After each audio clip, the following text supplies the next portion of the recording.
माननीय गृह मंत्री जी।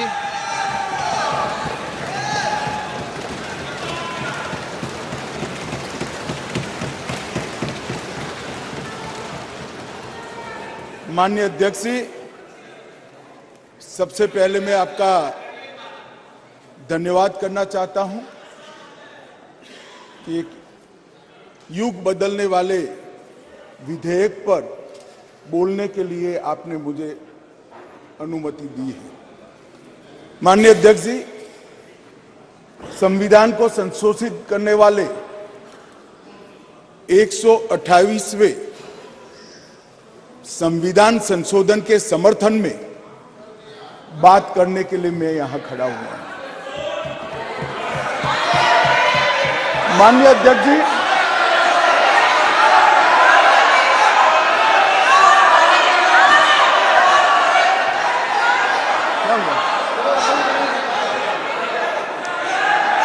माननीय अध्यक्ष जी, जिसको जाना है डरिए जाने दो मत, डरिए मत। अरे भाई डरो मत। नो, जिसको जाना है जाने दिया। ऐसे क्यों? प्लीज, कोई भी सदन में रुक सकता है, जा सकता है। माननीय अध्यक्ष जी, प्लीज, नो। माननीय अध्यक्ष जी,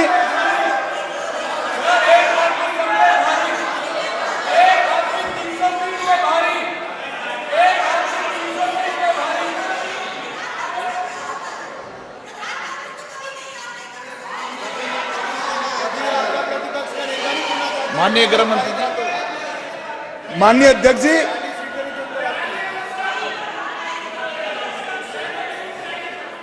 कल का दिन भारतीय संसद के इतिहास में स्वर्ण अक्षरों से लिखा जाएगा। कल गणेश चतुर्थी थी, कल संवत्सरी थी, कल नए सदन का पहली बार कार्य का श्री गणेश हुआ और कल ही के दिन वर्षों से जो लंबित था वो महिलाओं को आरक्षण अधिकार देने का बिल इस सदन में पेश हुआ। माननीय अध्यक्ष जी, आपके माध्यम से मैं इस सदन के नेता और देश के प्रधानमंत्री श्रीमान नरेंद्र मोदी जी को हृदय से साधुवाद देना चाहता हूं कि 140 करोड़ की आबादी में 50% जिसका हिस्सा है वो मातृशक्ति को सच अर्थ में सम्मानित करने का काम माननीय प्रधानमंत्री जी ने किया। माननीय अध्यक्ष जी, ये जो संविधान संशोधन है, ये संविधान संशोधन जैसे ही दोनों सदन सबके सहयोग से पारित करते हैं, उसके साथ ही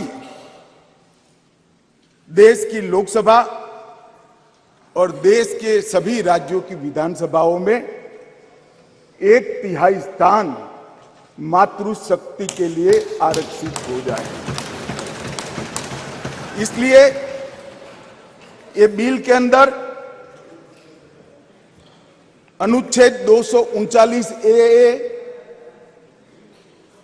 जो दिल्ली की विधानसभा से संबंधित है, उसमें बदलाव लेकर मेरे साथी मंत्री मेघवाल जी आए हैं। नया अनुच्छेद 330 ए जो लोकसभा में 1/3 मातृशक्ति का आरक्षण करेगा।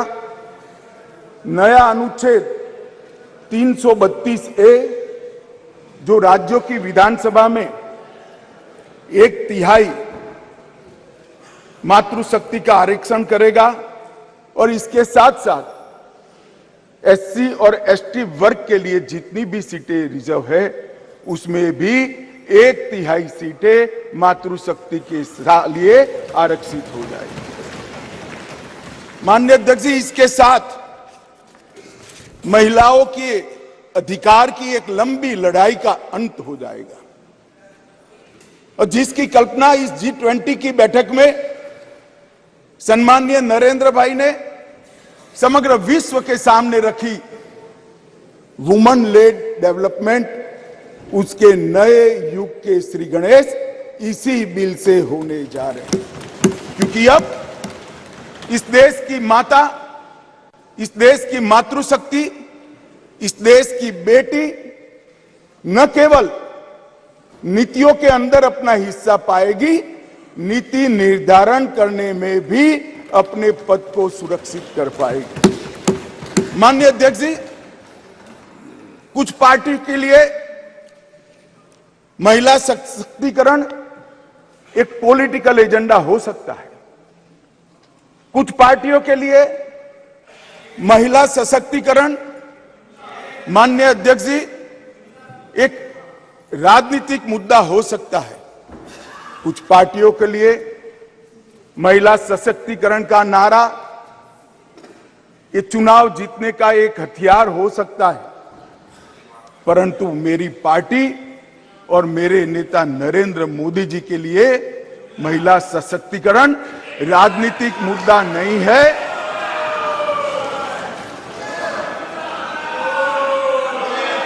फिर से सुनिए, मेरी पार्टी और मेरे नेता नरेंद्र मोदी जी के लिए महिला सशक्तिकरण राजनीतिक मुद्दा नहीं, मान्यता का सवाल है, मान्यता का सवाल। माननीय अध्यक्ष जी, किसी भी सिद्धांत के लिए किसी व्यक्ति या संस्था इसका आकलन करना है कि सिद्धांत के प्रति मान्यता कितनी दृढ़ है, तो कोई एक घटना, कोई एक कदम से नहीं बनाया जा सकता। प्रधानमंत्री नरेंद्र मोदी जी जब संगठन का काम करते थे, भारतीय जनता पार्टी के संगठन महासचिव थे गुजरात प्रांत के, और गुजरात में भारतीय जनता पार्टी की वडोदरा कार्यकारिणी हुई थी। उस ऐतिहासिक कार्यकारिणी में मोदी जी के रोल के कारण ही भारतीय जनता पार्टी के संगठनात्मक पदों में 1/3 रिजर्वेशन माताओं के लिए किया गया। और ऐसा करने वाले मैं गर्व से कह सकता हूं कि मेरी पार्टी सबसे पहली पार्टी है और मेरी पार्टी सबसे अंतिम पार्टी। माननीय अध्यक्ष जी, मोदी जी जब मुख्यमंत्री थे, ढेर सारे लोगों को मुख्यमंत्री रहते हुए ढेर सारी भेंटें मिलती हैं। ज्यादा से ज्यादा सभी लोग इसको तोशाखाना में आरक्षित रखवा देते हैं। मोदी जी ने उस वक्त निर्णय किया था और सार्वजनिक घोषणा भी की थी कि जितनी भी भेंट आएगी उसका ऑक्शन होगा और वो बच्चियों की पढ़ाई लिखाई के लिए खर्च की जाएगी। माननीय अध्यक्ष जी, सीएम रहते हुए भी उनको प्रधानमंत्री देश की जनता ने चुना। 2014 में उनको प्रधानमंत्री पद के प्रत्याशी घोषित करने के बाद चुनाव हुआ और 30 साल के बाद इस देश की महान जनता ने पूर्ण बहुमत की एक सरकार मोदी जी के नेतृत्व में बनाने का मैंडेट दिया। और जब सरकार बनाने का समय आया तब मोदी जी का स्वाभाविक था कि मुख्यमंत्री पद से इस्तीफा देना, और इस्तीफा देने के बाद ही वो प्रधानमंत्री बन सकते थे। तो मुख्यमंत्री पद से जब मोदी जी ने इस्तीफा दिया तब इनके बैंक अकाउंट में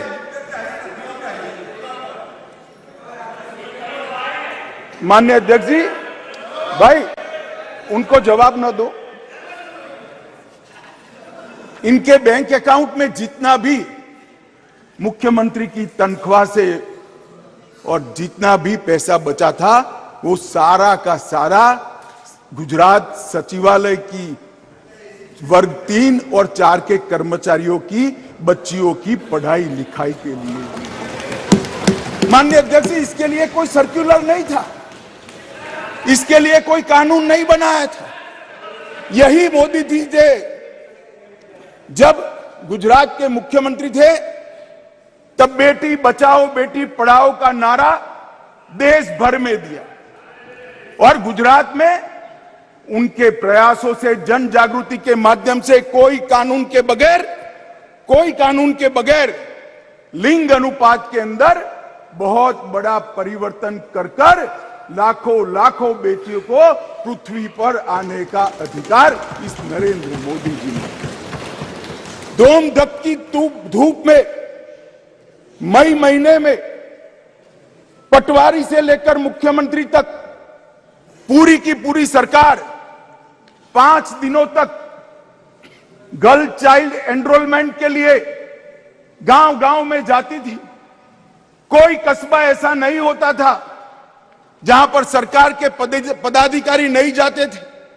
पंच, सरपंच, जिला पंचायत के सदस्य, तहसील पंचायत के सदस्य, विधायक, सांसद, मुख्यमंत्री, मंत्री सभी लोग जाते थे और बच्चियों को पढ़ाने के लिए, उनके एनरोलमेंट के लिए और ड्रॉप आउट रेशियो के कम करने के लिए, उनको फिर से पुनः दाखला दिलाने के लिए गांवों में निवास करती थी। माननीय अध्यक्ष जी, बेटी बचाओ बेटी पढ़ाओ, इसका परिणाम क्या था?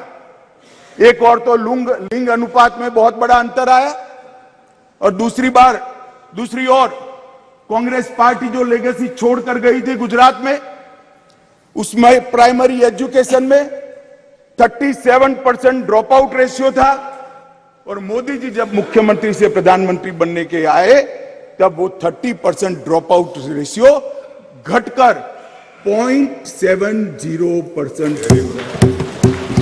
माननीय अध्यक्ष जी, इसलिए मैं कहता हूं कि हमारे लिए राजनीतिक मुद्दा नहीं है, हमारी मान्यता का मुद्दा है, हमारे स्वभाव का मुद्दा है, हमारी कार्य संस्कृति का मुद्दा है।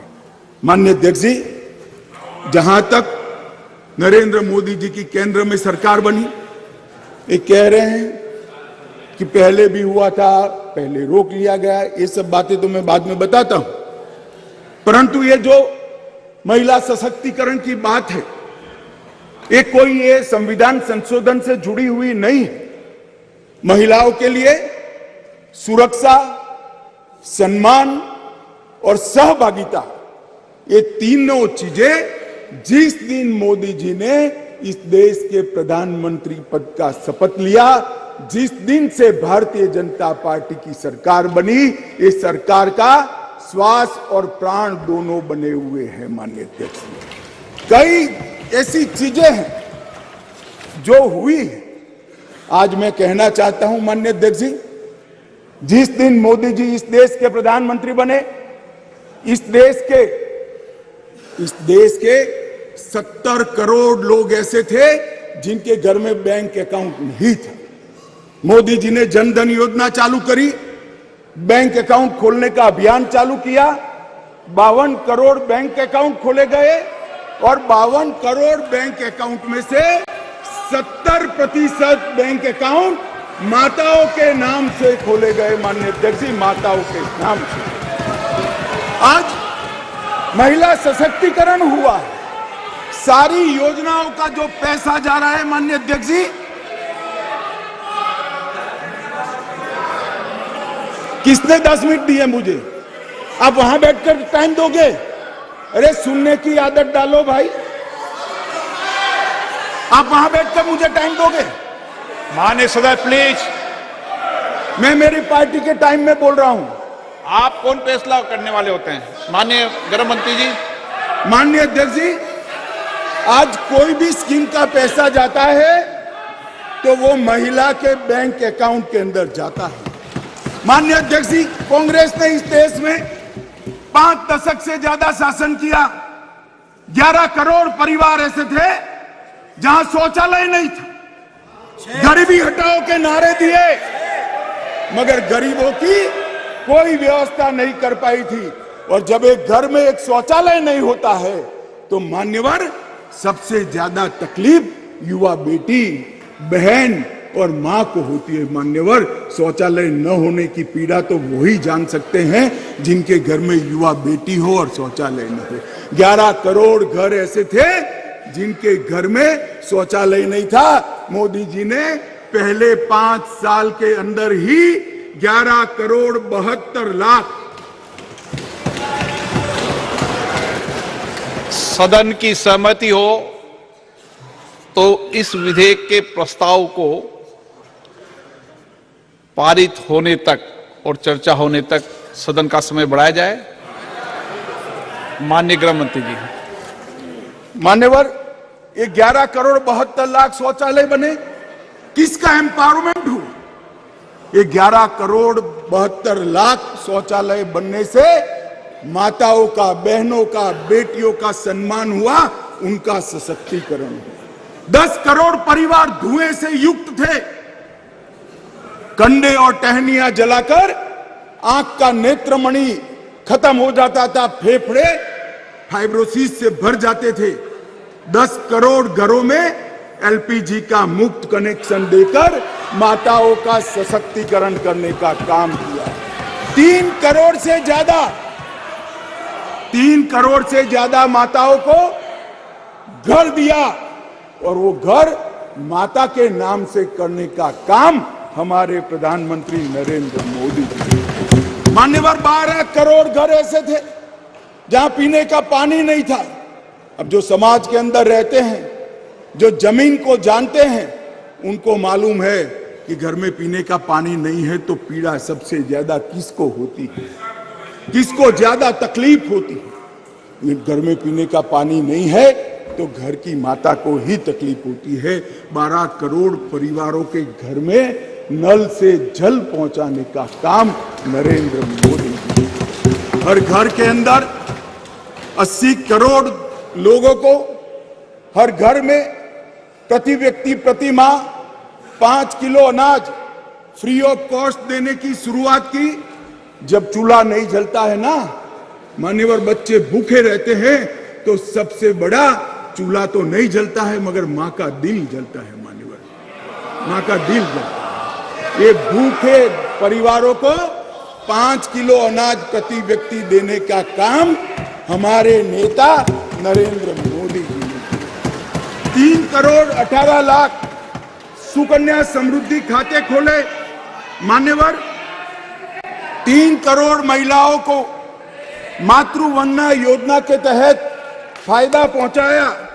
मान्यवर, लगभग 26 सप्ताह का मातृत्व अवकाश, पेड मैटरनिटी लीव देने का काम हमारे नेता नरेंद्र मोदी जी। और एम्पावरमेंट क्या होता है माननीय अध्यक्ष जी? आज दुनिया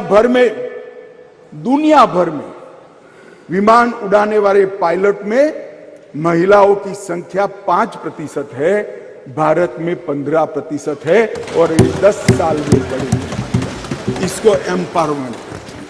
मान्यवर, हम ये जो बिल लेकर आए हैं,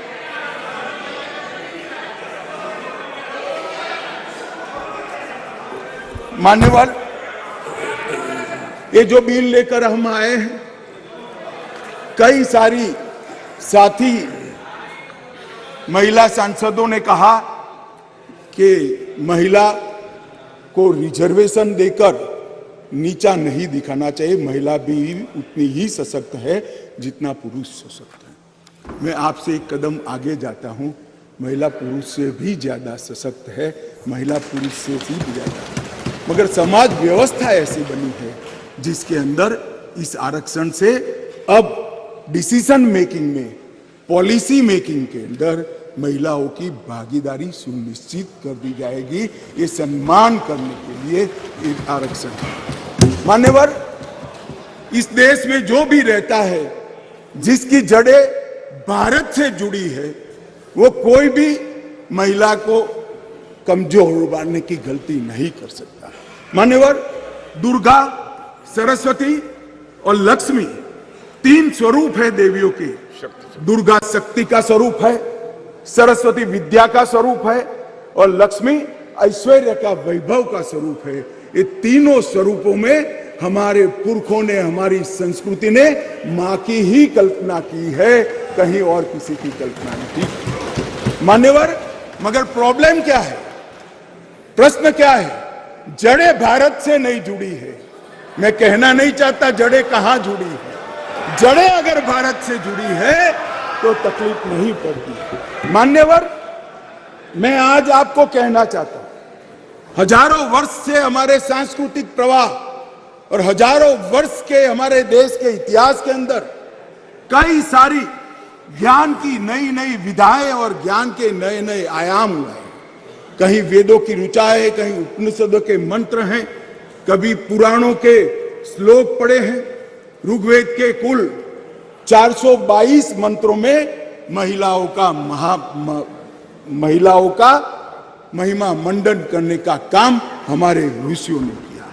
वेदों की रचना में योगदान देने वालों में गार्गी, मैत्रेयी, घोषा, विश्वम्भरा, श्रद्धा, संध्या, देवयानी, सची, अदिति, लोपामुद्रा, ये सारी माताओं ने वेदों को संवेदना से परिपूर्ण कर कर समग्र चराचर की चिंता करने वाली बनाए। माननीय अध्यक्ष जी, कहा जाता है अदिति को इंद्र की मां कहा जाता है। मान्यवर, अदिति चारों वेदों में पारंगत थी और चारों वेदों को पूर्ण करने में उन्होंने बहुत बड़ी भूमिका निभाई। मान्यवर, शासन की बात करें तो 10वीं शताब्दी में कश्मीर की रानी दिद्दा, कातकीय वंश की रुद्रमा 13वीं शताब्दी में रानी दुर्गावती, शिवाजी को शिवाजी बनाने वाली जिजाऊ, रानी चेन्नम्मा, महारानी अब्बका और महारानी लक्ष्मीबाई को इस देश का समाज और इतिहास कभी भूल नहीं सकता। मान्यवर, शिक्षा और समाज सेवा के क्षेत्र में गार्गी, मैत्रेयी, सुलभा, वड़वा, प्रतिथेयी, अरुंधति और सावित्रीबाई फुले ने इस समाज को संपूर्ण बनाने के लिए अपना योगदान दिया। हमें बिल जो लेकर आए हैं मान्यवर, ये भाव से लेकर नहीं आए। एक प्रकार की समाज व्यवस्था बनी है और समाज व्यवस्था में एक क्षति है। एक क्षति को सुधारने के लिए, महिलाओं को प्रतिभागिता बढ़ाने के लिए, उनका सम्मान करने के लिए 50% आरक्षण लेकर आज हम यहां पर आए हैं।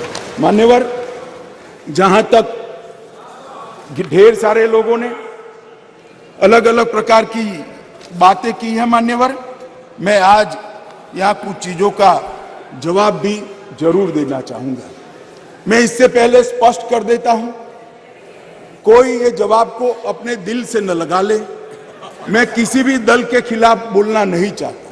बहुत मौके आएंगे जहां राजनीतिक उत्तर देने की जरूरत होगी, दमखम के साथ देंगे, डट कर देंगे। परंतु एक ऐसा मौका है जिसमें ये सदन ने समग्र देश को ही नहीं मान्यवर, आपके माध्यम से समग्र विश्व को ये संदेश देने की जरूरत है कि मोदी जी ने जिसकी कल्पना करी, ये वुमन लेड डेवलपमेंट के लिए पूरा सदन एक मत।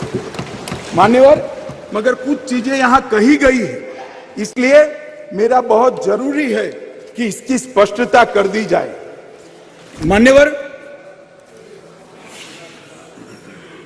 मान्यवर, ये जो प्रयास है, ये वो 5वां प्रयास है। पहली बार महिला आरक्षण बिल नहीं आ रहा है, पहली बार ये संविधान संशोधन नहीं आया है। तो क्या हुआ वो 4 संविधान संशोधनों का? क्यों आज मोदी जी ने लेकर आना पड़ा? देवगौड़ा जी से लेकर मनमोहन सिंह जी तक, बीच में 2 बार अटल जी ने, 4 बार प्रयास हुए, क्यों नहीं हुआ? कौन कारण था? किसके कारण पास नहीं हुआ? क्या प्रयास अधूरे थे? क्या मंशा अधूरी थी? या कुछ लोगों ने इस प्रकार का किया कि आगे हो ही ना पाए? मान्यवर, ये मैं जरूर बताना चाहता हूं।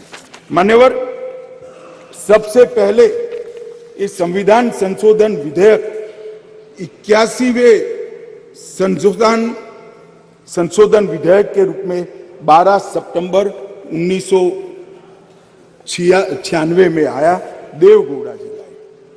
मुझे कोई आपत्ति नहीं है भाई, इसका पूरा यश कांग्रेस पार्टी में के अकाउंट में डालना है तो डाल दीजिए, आप भी वोट दे दीजिए, सहमति दे दीजिए, अपने आप आपको वोट मिल जाएगा। परंतु मैं जो स्थिति है, जो सच्चाई है, वो देश की करोड़ों माताओं बहनों को बताना चाहता हूं। ये विधेयक को पहली बार लेकर आए एचडी देवगौड़ा प्रधानमंत्री जी थे, तब ये सरकार लेकर आई। मान्यवर, उस वक्त कांग्रेस पार्टी विपक्ष में बैठा करती थी। देवगौड़ा जी की नहीं, और उनके ही कारण गिर गई थी। सरकार में नहीं थे, सरकार में नहीं थे। अरे बैठो यार। मान्यवर, विधेयक सदन में रखने के बाद विधेयक को गीता मुखर्जी की अध्यक्षता में एक संयुक्त समिति को दे दिया गया और संयुक्त समिति ने 9 दिसंबर 1996 को अपनी रिपोर्ट दे दी, परंतु दुर्भाग्य से विधेयक कभी सदन तक पहुंच नहीं पाया, आया ही नहीं। क्या हुआ मालूम नहीं। और जब 11वीं लोकसभा का विघटन हो गया तो अनुच्छेद 107 के तहत इस विधेयक को लैप्स माना गया और विधेयक वहीं चला गया। मान्यवर, फिर अटल जी प्रधानमंत्री बने। 14 दिसंबर 1998 में 84वां संविधान संशोधन विधेयक आया और ये विधेयक 12वीं लोकसभा के विघटन के साथ समाप्त हो गया, क्योंकि इसको पेश ही नहीं करने दिया। कुछ दृश्य हुए थे, इस सदन में मैं बोलना नहीं चाहता। अडवाणी जी के हाथ से बिल छीन लिए गए। नहीं, वो ठीक है भैया। नहीं, अभी भी कर रहे हो ना आप, अभी भी कर रहे हो मान्यवर। और 12वीं लोकसभा के साथ अनुच्छेद 107 के तहत वो विलोपित हो गया। फिर 13वीं लोकसभा में अटल जी ही प्रधानमंत्री थे और हम फिर से बिल लेकर आए और उस पर भी चर्चा नहीं हो पाई। अब किसने नहीं की इसमें मैं जाना नहीं चाहता, क्योंकि आज मैं किसी को दोषारोपण करने के लिए नहीं आया हूं।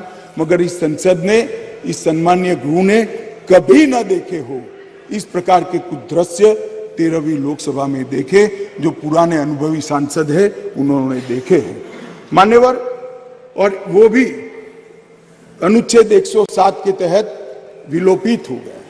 इसके बाद में संविधान का 108वां संशोधन डॉक्टर मनमोहन सिंह जी लेकर आए।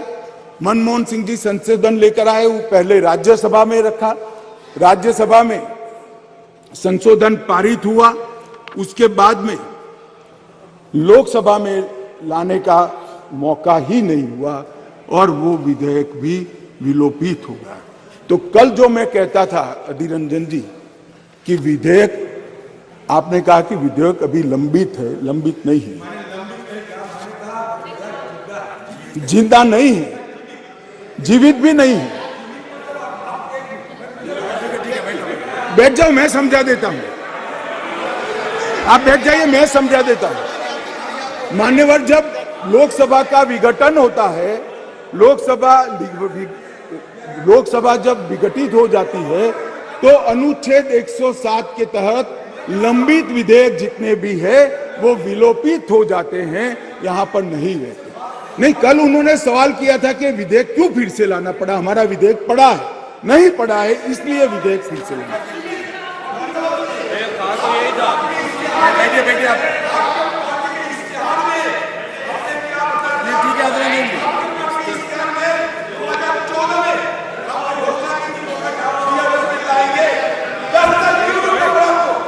माननीय गृह मंत्री जी, माननीय गृह मंत्री जी, माननीय गृह मंत्री जी को अनुमति नहीं दी आप। मान्यवर, मुझसे 10 साल का हिसाब मांग रहे हैं, अपने 60 साल का हिसाब नहीं देते हैं। अब कौन समझाए, देश की जनता देख रही है। मान्यवर, ये विधेयक 5 बार आया, 4 बार आया, 4 बार पारित नहीं हो पाया। हर बार इस देश की मातृशक्ति को हमारे सदन ने निराश किया है। मैं आज पक्ष विपक्ष के सभी दलों से प्रार्थना करना चाहता हूं कि हम सब एकत्रित होकर ये नई शुरुआत को आज सर्वानुमत से संविधान को संशोधित कर कर मातृशक्ति को आरक्षण देने का मान्यवर, मैंने पहले ही कहा कि मैं कोई राजनीतिक उठापटक या जवाब देना नहीं चाहता, परंतु कई सारे सवाल उठाए गए। हमारी मंशा पर भी सवाल उठाए कि भाई तुरंत अमल में क्यों नहीं लाते हैं, डिलिमिटेशन कमीशन क्यों और 2026 क्यों। मैं सारी चीजों का एक एक कर जवाब देना चाहता हूं। माननीय अध्यक्ष जी, पार्लियामेंट में रिजर्वेशन की जो प्रोविजन है वो आर्टिकल 330 में है और ये इसी तरह से विधानसभाओं में आरक्षण का जो प्रावधान है ये आर्टिकल 332 में है। ये दोनों रिजर्वेशन अनुसूचित जाति और जनजाति को लागू होती है, दोनों को लागू होती है। मान्यवर, अभी बहुत सारे सवाल उठाए गए, ओबीसी क्यों नहीं, डिलिमिटेशन कमीशन क्यों और क्यों इतनी देरी कर रहे हैं। मैं सारों के जवाब देना चाहता हूं। सबसे पहला जवाब इस बात का है कि अभी जो विद्यमान संविधान है उसमें 3 कैटेगरी के सांसद यहां चुनकर आते हैं। एक सामान्य कैटेगरी से आते हैं जिसमें हमारे ओबीसी भाई भी होते हैं, बहनें भी होती हैं। दूसरा एससी कैटेगरी से आते हैं और तीसरा एसटी कैटेगरी। अभी ये 3 ही कैटेगरी उपलब्ध है मान्यवर। ये तीनों कैटेगरी में हमने 33% रिजर्वेशन माताओं का कर दिया है। और जहां तक सवाल है कि ऐसा क्यों किया, जो आगे मैंने कहा कि डिलिमिटेशन कमीशन क्यों बनाया, प्रोविजन क्यों रखा है और 2026 क्यों, मैं अब इस पर आता हूं मान्यवर। अभी जो संविधान संशोधन आया है इसमें आर्टिकल 330A और आर्टिकल 332A इसके माध्यम से वुमेन रिजर्वेशन का प्रोविजन हमने किया है और इसी के साथ साथ तीनों कैटेगरी में, सामान्य कैटेगरी में, एससी कैटेगरी में और एसटी कैटेगरी में वर्टिकल रिजर्वेशन देकर 1/3 सीटों को महिलाओं के लिए, माताओं के लिए आरक्षित करने का काम ये संविधान संशोधन जो मेघवाल जी लाए हैं उसको लेकर आए हैं। मान्यवर, अब डिलिमिटेशन कमीशन को पहले हम समझ लें। डिलिमिटेशन कमीशन हमारे देश की चुनाव प्रक्रिया को निर्धारित करने वाली एक महत्वपूर्ण इकाई का कानूनी प्रावधान है और वो अपॉइंटमेंट से होती है, मगर वो क्वासा जुडिशियल प्रोसीडिंग्स होते हैं। इसकी अध्यक्षता सुप्रीम कोर्ट के रिटायर्ड जज करते हैं। इसके अंदर चुनाव आयुक्त के एक प्रतिनिधि भी होते हैं और भी 2-3 संस्थाओं के प्रतिनिधि होते हैं जो चुनाव की प्रक्रिया के साथ जुड़े हुए होते हैं और इसके कानून के तहत सभी मान्य राजनीतिक दलों के एक सदस्य भी उस डिलिमिटेशन कमीशन के मेंबर होते हैं। अब 1/3 मान्यवर 1/3 सीटों का रिजर्वेशन करना है तो वो सीटों कौन तय करेगा? ये जो कह रहे हैं क्यों नहीं कर देते, कौन करे? हम करें और फिर वायनाड रिजर्व हो गया है तो आप क्या करोगे? हमको कहोगे कि भाई पॉलिटिकल कर दिया। ओवैसी साहब नहीं, अगर हैदराबाद रिजर्वेशन हो गया, रिजर्व हो गया तो कहोगे कि भाई पॉलिटिकल रिजर्वेशन कर दिया। इसलिए ये बहुत अच्छा है कि ये डिलिमिटेशन कमीशन जो क्वासा जुडिशियल प्रोसीडिंग से चलता है, हर राज्य में जाकर, हर क्षेत्र में जाकर ओपन हियरिंग देकर ट्रांसपेरेंट पद्धति से इसका नीति निर्धारण करता है, वो डिलिमिटेशन कमीशन से इसका निर्धारण हो। इसके पीछे केवल और केवल पारदर्शिता का ही सवाल है मान्यवर। कोई पक्षापक्षी नहीं होनी चाहिए। और मान्यवर, मैं इतना ही कहना चाहता हूं कि कुछ लोगों ने आज सोशल मीडिया में भूमिका बनाना शुरू की है।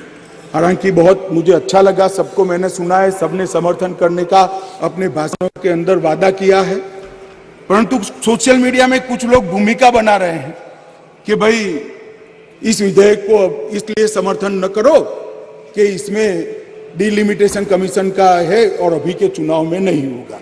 कुछ लोग कह रहे हैं इसमें ओबीसी आरक्षण नहीं है, मुस्लिम आरक्षण नहीं, इसलिए समर्थन न करो।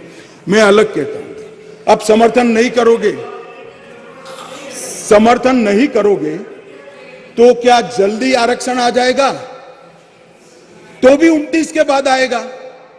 समर्थन कर दो, गारंटी हो गई, फिर जो सरकार आएगी उसमें जो बदलाव करेगी वो भी होगा। एक बार श्री गणेश तो करो, गणेश चतुर्थी के दिन ये संविधान संशोधन विधेयक आया, एक बार शुरुआत करनी चाहिए और एक बार शुरुआत करें, उसके बाद पहला डिलिमिटेशन कमीशन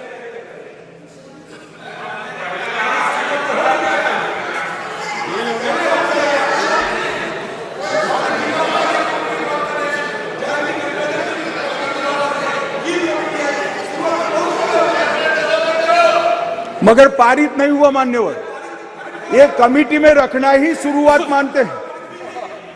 इनके जो नारे हैं गरीबी हटाओ जैसे हैं, 50 साल हो जाए मगर गरीबी नहीं हटती।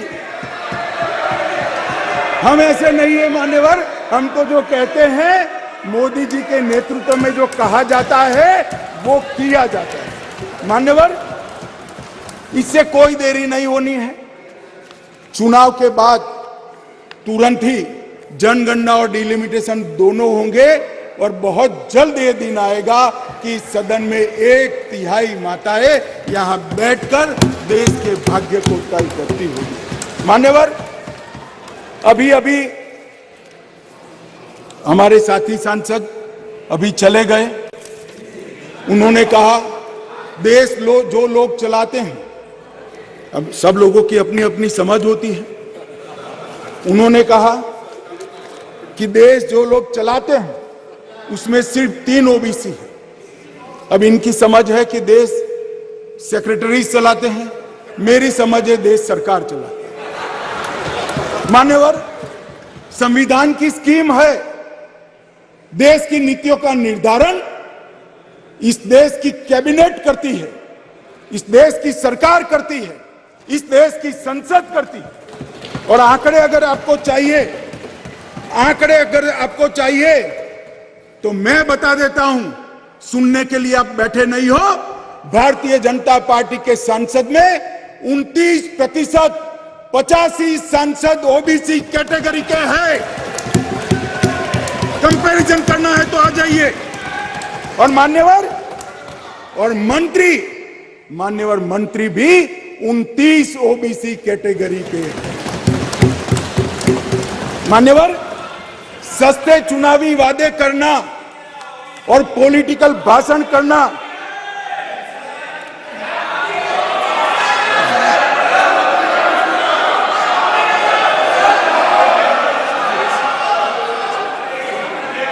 दादा, नए सदन में तो उम्र के हिसाब से कुछ करिए मान्यवर। बीजेपी के ओबीसी एमएलए 1358 में से 365 है, 27% है। ये सभी ओबीसी का राग आलापने वालों से ज्यादा है मान्यवर। बीजेपी के ओबीसी एमएलसी 163 में से 65 है, 65 है, 40% है। ये 33% की बात करते हैं मान्यवर। चुनावी भाषण करना बहुत ठीक है, कोई एनजीओ बनाकर दे देता है, चिट यहां आकर पड़ जाना ठीक है भैया। मन से पिछड़ा वर्ग का कल्याण करने का काम हमारे नेता नरेंद्र मोदी जी ने किया। नरेंद्र मोदी जी जब पहली बार संसद के अंदर नेता चुने गए और कहा गया उनको भाषण करने के लिए, लिखा हुआ भाषण एक साइड पे रह गया। उन्होंने कहा 2014 में मेरी सरकार दलितों की सरकार है, आदिवासियों की सरकार है, पिछड़ों की सरकार है, महिलाओं की सरकार। और मान्यवर आज देश के 80 करोड़ गरीबों को घर, शौचालय, बिजली, पानी, दवाई, गैस का सिलेंडर, और खाने के लिए अनाज देने के बाद आज माताओं के लिए 33% आरक्षण नरेंद्र मोदी जी लेकर आए हैं। और मोदी जी ने ये जो वादा किया था, मान्यवर, ये जो वादा किया था वो मोदी जी ने पूरा किया है। और ये सारे जो ओबीसी का राज आलपते हैं उनको मैं कहना चाहता हूं, आपकी पार्टियों ने कभी ओबीसी प्रधानमंत्री नहीं बनाया, भारतीय जनता पार्टी ने ओबीसी प्रधानमंत्री बनाने का काम। मान्यवर, इसलिए मैं सभी दल के सांसदों को एक विनती करना चाहता हूं, आपको लगता है इसमें कुछ अधूरा है तो कल सुधार लेंगे, मगर हम जो लेकर आए हैं वो महिलाओं के सम्मान की बात है। कृपया उसका समर्थन कीजिए। 4 बार इस संसद को, देश की माताओं को हमने निराश किया है। इस बार राजनीतिक पक्षापक्षी से ऊपर उठकर दलगत राजनीति से ऊपर उठकर हम सब ये विधेयक का समर्थन करें।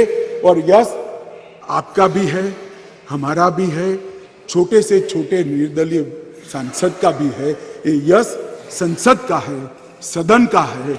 हम सब मिलकर इसको पारित करें, यही मेरा सबसे अनुरोध है।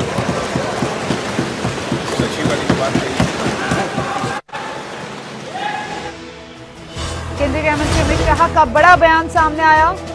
महिलाओं को अधिकार देने का बिल पेश हो गया है। लोकसभा में महिलाओं के अधिकार की लंबी लड़ाई का अंत होगा। अमित शाह ने कहा, महिला आरक्षण बिल युग बदलने वाला बिल है। अमित शाह ने बड़ा बयान दिया है, जहां पर इस बिल के लिए पीएम मोदी का उन्होंने धन्यवाद दिया। महिलाओं को सम्मानित करने का काम पीएम ने किया। उन्होंने कहा, केंद्रीय गृह मंत्री अमित शाह का बड़ा बयान सामने आया है। महिला आरक्षण बिल को लेकर उन्होंने कहा, महिलाओं को अधिकार देने का बिल पेश हुआ। महिलाओं के अधिकार की लंबी लड़ाई का अंत होगा। महिला आरक्षण बिल पर अमित शाह ने कहा कि ये बदलने वाला युग है।